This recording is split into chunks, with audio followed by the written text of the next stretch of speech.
In today's episode, I talked with Brandon Crumpton, president of Key Signature Entertainment, about how looking in the mirror will often solve a lot of business problems and how sometimes being too transparent can hurt your business. Stay tuned. Hey there, I'm Julie B, and you're listening to They Don't Teach This in Business School, a podcast where we discuss business ownership lessons that are learned through experience, not in a classroom. Before I get into today's episode, I want to mention my key employee coaching program. If you're a business owner with a key employee or leadership team, but you are still the one leading every initiative, this program can help. It provides the leader with backup to help them be a better leader, but it also provides leadership training and coaching to the key employee or the leadership team. So if you're a business owner and you've trained and coached your key employees to lead, but they're still stuck in more of that management mode, this program is for you. And I will put the information in the show notes. So today I'm really excited to get the opportunity to interview Brandon Crumpton, the president of Key Signature Entertainment. I'm looking forward to this conversation because I know we will all learn some very valuable lessons during this interview. So Brandon, welcome to the show. I'm glad to have you with our listeners today. Well, thanks, Julie. Glad to be here. Appreciate you. So Brandon, just give us a brief overview of Key Signature Entertainment and also what your role is in the business. Well, Key Signature Entertainment is a live music resource for private parties and special events.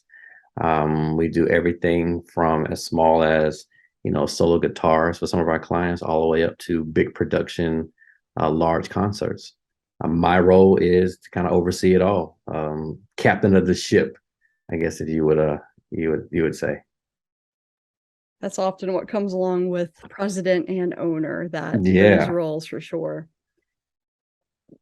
What is your favorite part, Brandon, about being a business owner? What do you enjoy the most about it? I guess I would say watch this thing that I built, about 13 years ago, and how it affects others.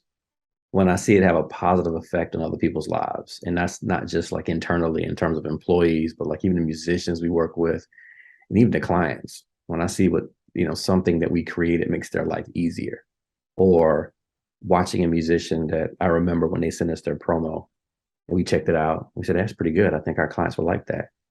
And then watching them just grow and blossom and actually be able to make a living doing this, that brings me joy.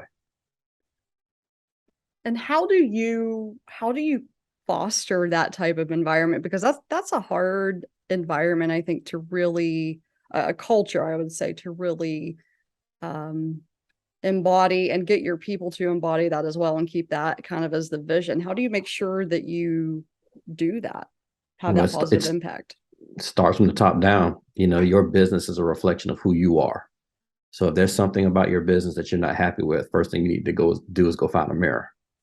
And so I work on me every day and do all the things that I need to do to take care of myself mentally, physically, so I can come in here every day with the best attitude that I can have.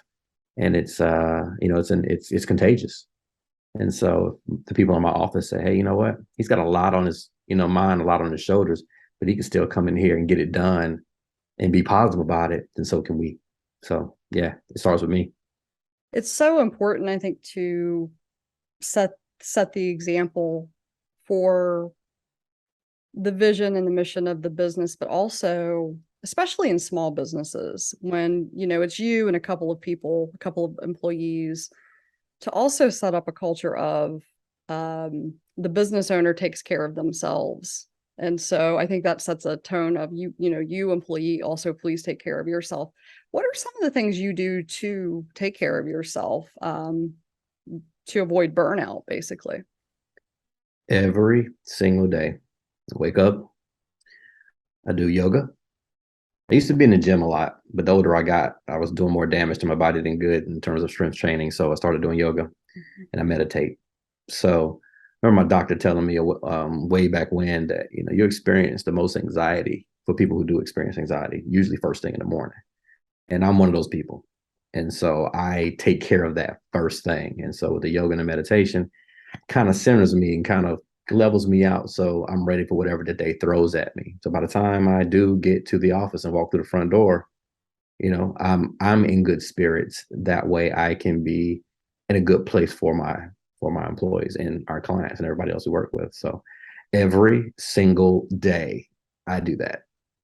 Was there or has there been times in the business though when you have experienced burnout? Yeah. I mean, I think I'm going through it right now.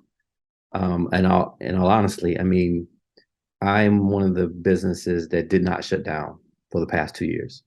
Um, Kept all of our employees, um, thinking that that was the best thing to do at the time, and pivoting and coming up with different strategies in terms of marketing and sales and figuring out what our clients needed, over the past 2 years, and probably worked harder for the least amount of money um, in 2020 and 2021. And now that that fire hose of business has, you know, come at us, I think I'm experiencing burnout because I never stopped working. Mm-hmm. A lot of folks got a little bit of a break. I never stopped working. My team never stopped working. And so now we're doing more business than we've ever done and didn't never got a chance to rest. And so yeah, I think I'm going through it now.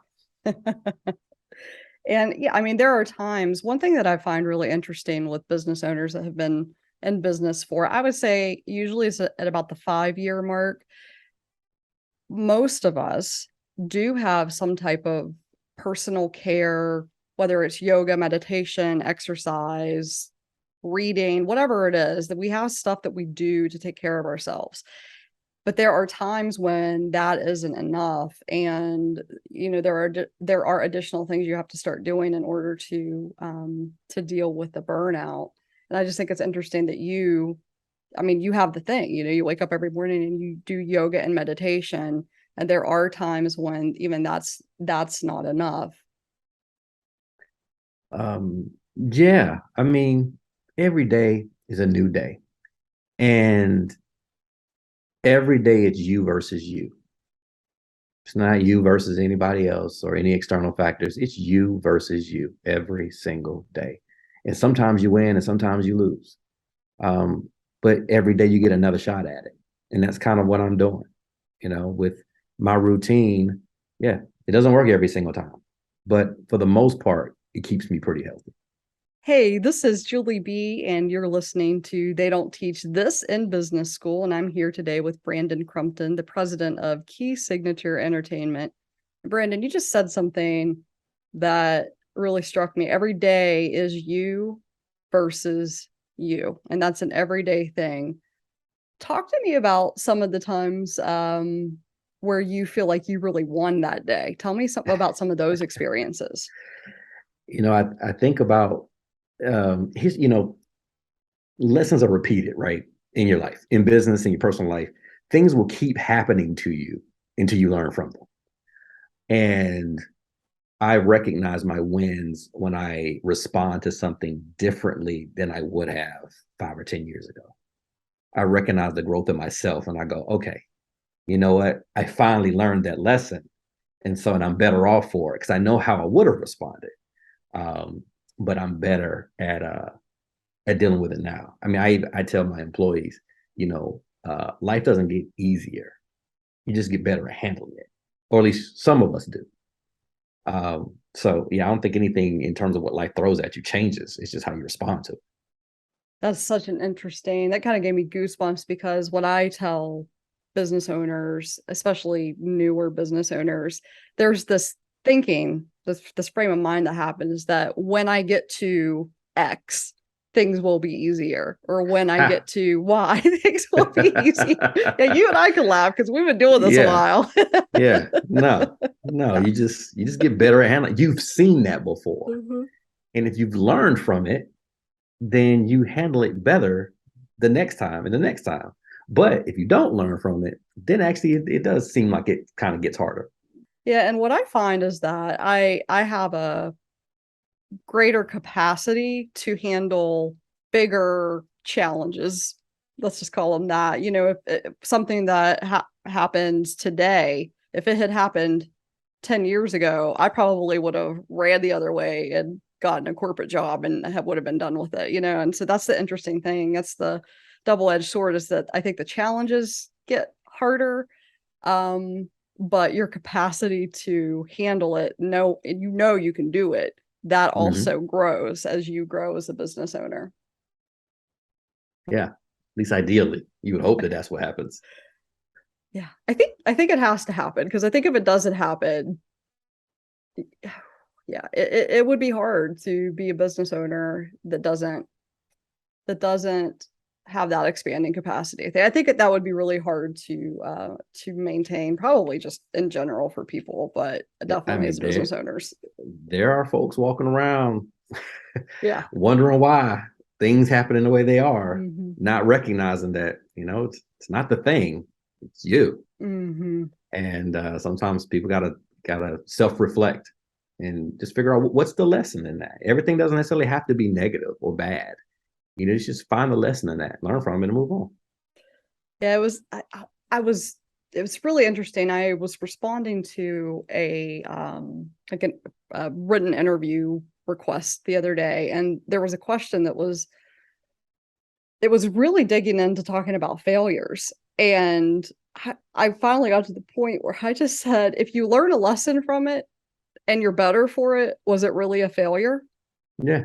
Like, I just asked the question back because I was kind of tired of talking about failures and not success. But Yeah. I wonder if you have that. Do you have that mentality of, if you learn a lesson from it, it's actually, it's not a failure. It's something that you learned from and it was a good Well, thing. yeah, people joke around about being a business owner, like it's just failing forward, or it's finding very creative ways to lose money. They're just, again, they're just all lessons in that.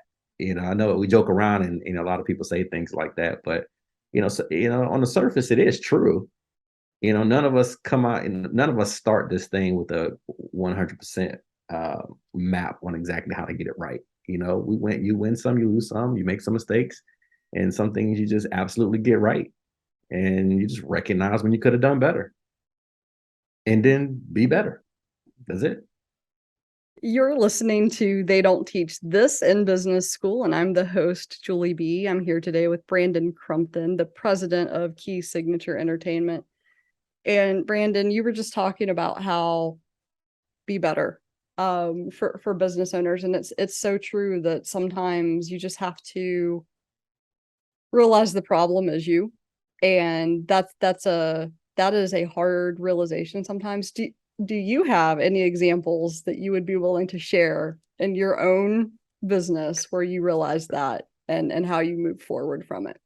I think I realized somewhere along the line that I was too honest and too transparent, and not every the people in your business don't need to know everything, because honestly, the only person assuming all the risk with the business is me.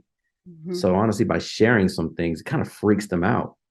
And I realize it's not necessary. Mhm. Some things I do need to just keep to myself. And even in terms of decision making, you know, I do believe that if you bring your coworkers or your employees into the fold and making decisions, it helps them believe in whatever it is you're trying to do. But on the other side, if it goes wrong, it's my problem, not theirs. And so recognizing the difference in that transparency, honesty thing, that cohesive, that bringing everybody into the fold. But when it goes south, it becomes my problem. So uh, doing a better job of finding that balance for myself. So that was a epiphany for me. And that makes sense. I've had that same experience. There is a line of, well, I'll say, I don't know, maybe 5 years ago. There's always this undercurrent of transparent leadership and being transparent, and transparency, but that does not mean you tell everybody everything. And that does not Hmm. mean you tell even your leadership team, even your key employee, every single thing you're thinking about doing and every single thing that you know, that you are worried about because they might freak out. And Yeah. that's a hard lesson to learn. Yeah. And not everybody is uh, in a place to receive certain information. Mm-hmm. And as the business owners, we don't have a choice in the matter in terms of what information we receive, whether we're ready for it or not. We've got to deal with it. Mm-hmm. But those that work with you and for you, they may not be there. And that kind of leads me, Brandon, to another question. Um, One thing you hear a lot, and I mean, I think most business owners have experienced this, is that it's lonely at the top. And as a business owner, especially if you're a business owner that doesn't have a business partner, even sometimes then though, um, how do you, because if you're not talking to your key employees about everything, and there's only so much you can lean on your significant other for some things, right? So how have you dealt with that loneliness at the top feeling? How have you found um, what's been the best way that you found to deal with that? I've been lucky enough to participate in different networking and education opportunities to find my tribe, to find other business owners that have the exact same issues that I do, even if we're doing different things in terms of services and products and that kind of thing. The issues are still the same. Um, if you don't mind, I'd like to share a story with you. Yeah, go ahead.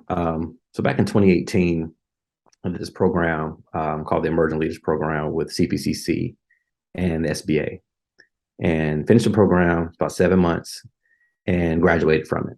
And then they invited me to come and evaluate the next class. And so during the presentation, this young lady, business owner, gave the presentation. We gave her some feedback on, what we thought was great about it and things that she should work on. And she started to cry. And so thus us doing the evaluation was like, oh, I'm sorry if we said something that might have, hurt your feelings or rubbed you the wrong way. And she said, no, these are tears of joy. And we were like, well, explain. And she says, she's always felt lonely in her business and that this was the first time she felt heard because she was on a call with a Zoom call with folks that genuinely understood what she was going through, and it really hit her. And that experience hit me as well because she was absolutely right. Um, when you are a business owner, and then it depends on how long you've been in business. Mm-hmm. You try to share things with folks that are close to you, and they just really don't get it. They just really don't get it, and you really really try to get them to understand, but unless they're in your shoes, they really just don't get it. So you really do have to find others that are um, that are like you, and it's not like you just go outside and ask around. It doesn't work like that. So you got to find those organizations and those educational opportunities to surround yourself. Um, and so, like you, Julie, with the Mm-hmm. 10KSB program, that's Mm-hmm. a huge network that we're now in of folks Mm-hmm. that we can go, hey, you know what? We need I need some resources. This is what I'm going through. And there's like 30 people who've already been through it who can give you some advice and just kind of ease your mind. Mm-hmm. Yeah, and it takes a lot of effort to find the right group. There are a lot of groups, and the right group for you may not be the right group for me. And I think that once you find that group, you really hang on to it because that loneliness that you get as a business owner, it comes from exactly what you said. People just don't, unless they are in your shoes, they do not understand. And your shoe size changes too. Your struggles from year 1 to 3 are different than your struggles from year 5 to 10, and so on and so forth. So you have to, it's awesome when you can find a group or multiple groups of people who you can plug into and go and be vulnerable enough to ask for help when you need it. Yeah. I think the vulnerability part of that is key. You have to be willing to ask for help. Yeah, that's tough for us, isn't it? I mean, Mm-hmm. it takes a certain mindset to start your own business to begin with, and it's that independence. And it's sometimes that independence. And some of us had to have that stubbornness. I'm definitely one of them. And we get in our own way. And we don't ask for the help that we need. Mhm. I have uh, done better at recognizing my strengths, what I'm good at, and then what I'm not, and then finding the folks that are good at those things. Yeah, I think I realized when I got to that point, when I was able to answer questions honestly with, I don't know the answer to that question. On something that somebody probably expected me to know the answer to. Now I have the expertise to go out and figure out the answer. But there was a time, I think a lot of business owners go through a time where they have to fake it till they make it kind of thing. Oh yeah. And that forces you to not be vulnerable. That's that's the opposite of being vulnerable. But when you get to the point where you can be vulnerable, that's a good feeling, because then you can really get the help that you need. Mm-hmm. Well, listen, Brandon, man, I've really enjoyed this conversation, and I want to ask you one more question. If you were to teach a class about being a business owner to potential, future business owners or entrepreneurs, what's the one thing that you would really want them to learn from that class? Recognizing the difference between how you feel and what's actually happening. That's something that you're not going to read in a book.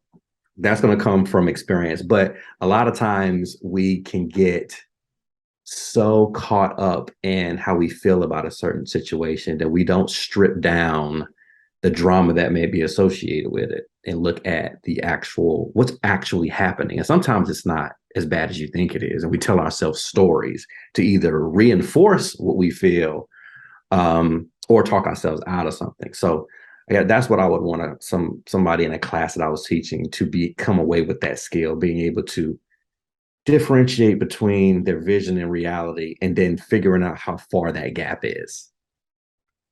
And then figuring out how to close the gap. Yep, that's the next step. Yeah, yeah. And if it's hopefully it's not that wide, but if it is, you've got some work to do. That is a very, very good, that's a great piece of advice. I'm like, how do I need to do that? I'm already thinking about how I need to do that in my own head, because there were some things that I've told myself stories about this year. That's not reality. So I need to do some of my own work there. Yeah. Well, listen, Brandon, man, I've really enjoyed this conversation, and I know that our listeners will as well. I just want to thank you again for being on the show today. Thanks for having me.